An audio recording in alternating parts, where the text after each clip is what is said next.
Start ko, Brad.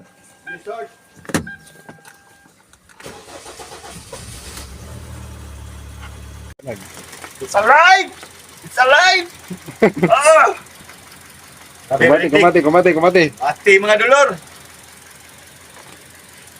Ikla sa kalam. Hindi ko duli. Pwede. Sige. So mga boss, magandang umaga. So tayo naman ang susubok nito. So ang problema nito ay walang ideal speed. Yung RPM niya hanggang 2,000 to 3,000 RPM. Pag binatawan mo yung pedal ay namamatay siya. So na-scan namin to. Ang problema ay yung DTC nakita natin, yung camshaft sensor at saka crankshaft. So ang camshaft sensor mga boss ay bago to. Binili ni sir. Kasi yung gumawa nito dati, ito daw yung nakita kaya pinabili si sir.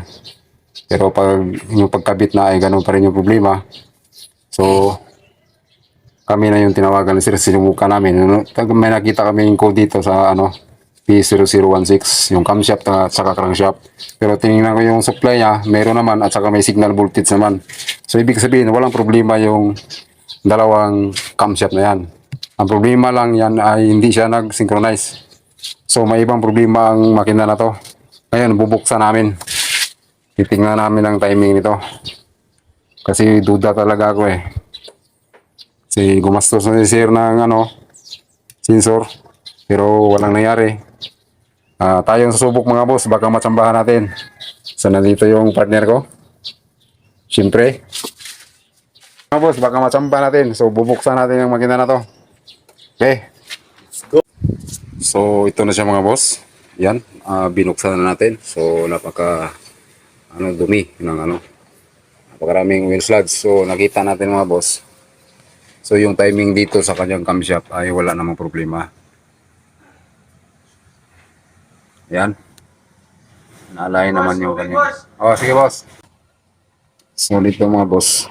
Yan. Yung kanyang timing dito ay nakaalay naman. So itong line na to.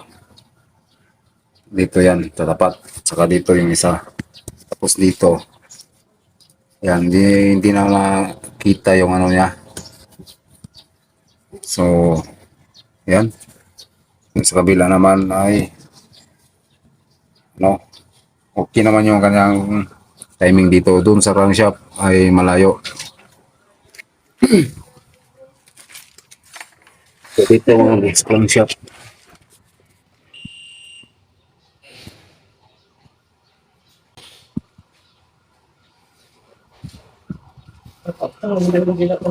Ha?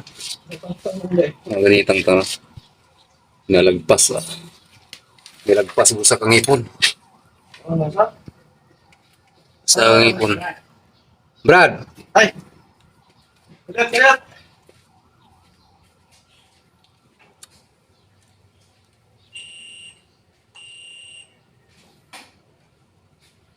So ito siya mga boss yung kanyang timing. Itong key na to, dapat dito yan tatapat. Ito yung ngipin. Ito yung ngipin niya. Wala sa iko asan, di ba kayo lagi? So mga ganun siya. Ako tigad dos gawas on.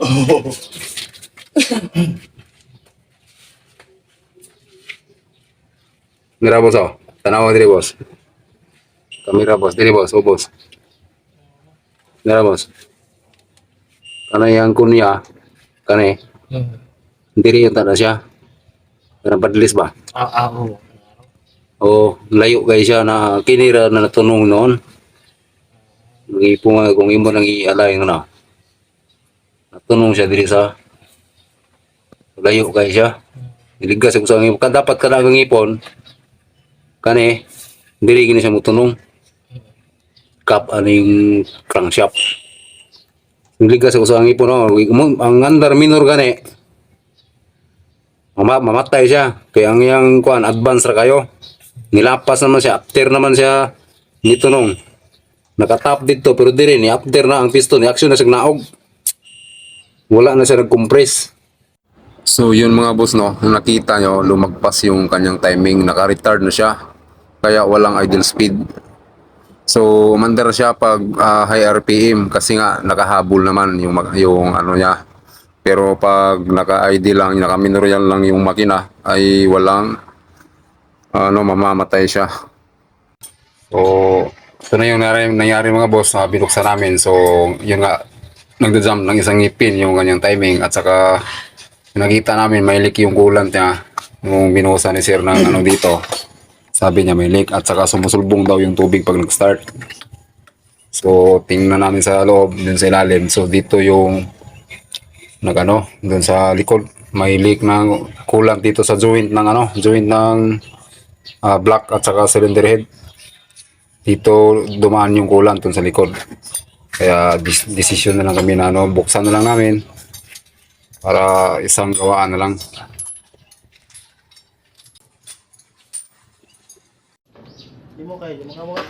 Island mechanic.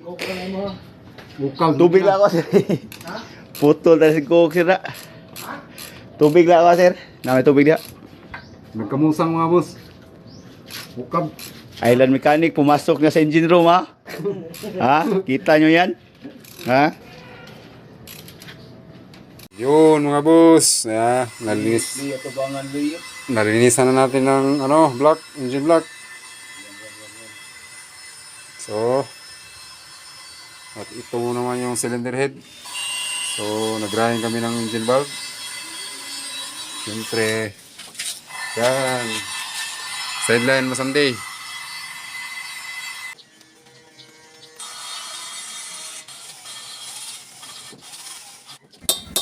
So, dito mga boss ay ikinabit na namin yung valve seal. At pagkatapos nito ay magkabit na rin kami ng kanyang engine valve. Tapos yung spring, tapos yung valve spring retainer, saka valve lock. Dito ay nagkabit na kami ng valve.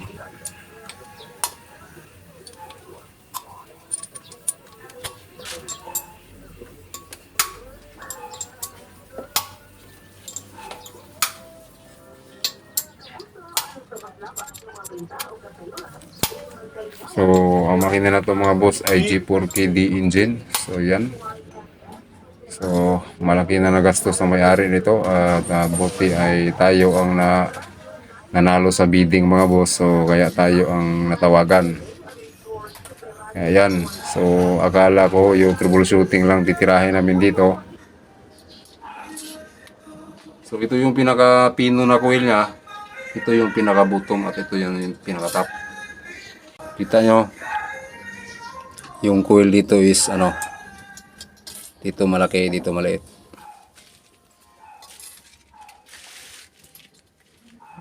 Ngayon, ikabit natin ang valve spring retainer.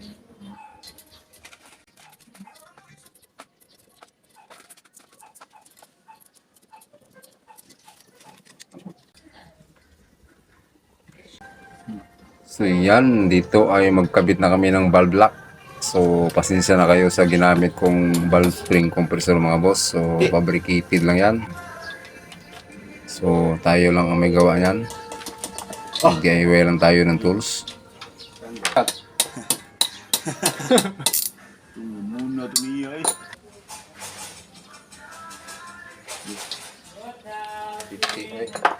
Ito yung gasket na steel gasket yung ginamit natin. Tapos ito yung cylinder head. So magkabit na kami ngayon. Okay. 56.8 Newton meter. Foot pounds. So Newton meter yung namin. So 36 Newton meter yung 36 Newton meter yung higpit namin dito. Tapos ng 36, dalawang 90 degrees. Step 1, 36 Newton meter. Step 2, 90 degrees. Tsaka step 3, 90 degrees. 90 to 95 degrees. Asa na tatapit?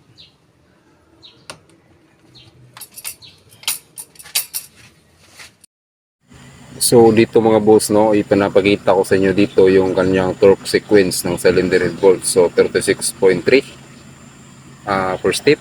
At saka second step, 90 to 95 degrees. Third step, 90 to 95 degrees. So, yun lang mga boss. So, mag-ingat tayo sa pag-torque ng mga cylinder head bolt, lalo na sa ganitong makina is ano to, aluminum yung block nito.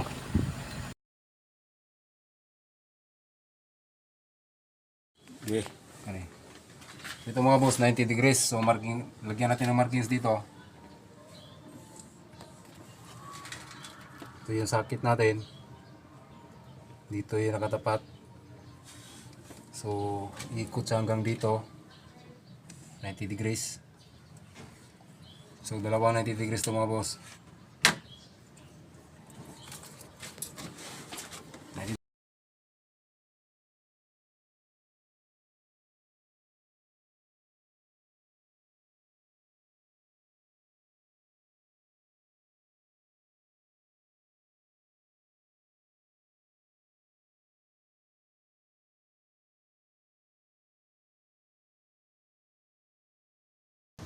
Ayan mga boss, 90 degrees. So, 90. Patay dito. So dahil natanggal natin yung TPS sensor mga boss, so dito mag-relearn tayo dahil mag-start na ako ng engine. So ang paraan dito mga boss ay iwan natin yung ignition system ng ignition key ng 10 seconds tapos ignition off ng 5 seconds. Ulitin mo ng 3 to 5 times. So yun yung pag-relearn ng G4KD engine mga boss. Yun dito so Tita 2013.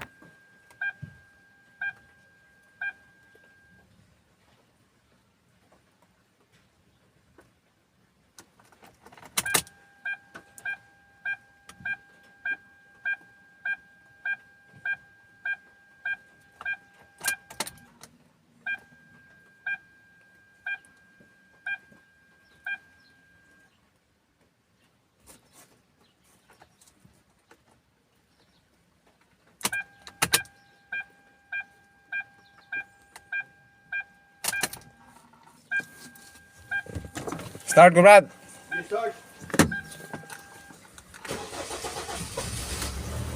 Kung gustuhan yung mga video ko mga boss, paki-subscribe naman sa YouTube ko, tapos paki-follow din sa Facebook page ko, Island Mechanic sa Facebook, tapos Island Mechanic PH sa YouTube mga boss. So maraming salamat palagi sa mga silent viewers natin na laging sumusuporta sa ating mga in-upload na video. So salamat sa inyong panonood. It's alive!